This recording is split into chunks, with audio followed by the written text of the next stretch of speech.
Islamabad high court में bench तब्दीली पर एक और तनाज़ा। सेक्टर E11 में जमीन के खुदपुर पर नैब केस बेंच तब्दीली पर डिवीजन बेंच का अहम हुक्म सामने आ गया है। डिवीजन बेंच ने हुक्म दिया है कि केस जस्टिस मोहसिन अख्तर कयानी और जस्टिस सरदार एजाज इसहाक के बेंच में मुकर्रर किया जाए। 2 रुकनी बेंच के हुक्म के बाद कायम मकाम चीफ जस्टिस की हिदायत पर नया जजेस रोस्टर जारी किया गया है। इसी हवाले से मजीद जानते हैं हमारे नुमाइंदे एहतशाम कयानी से। एहतशाम, आगाह कीजिएगा।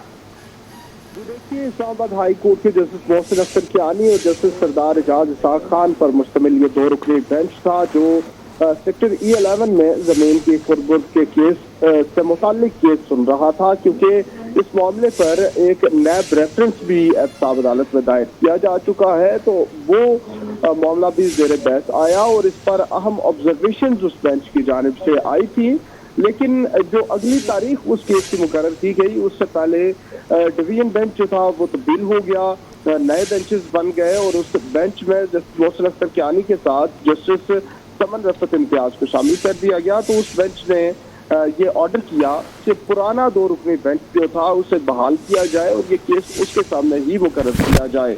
तो उसके बाद नया ड्यूटी रोस्टर जारी हुआ, कायम मकाम चीफ जस्टिस की हिदायत पर रोस्टर जारी हुआ और उसमें जस्टिस मोहसिन अख्तर कयानी का डिवीजन बेंच मौजूद ही नहीं है।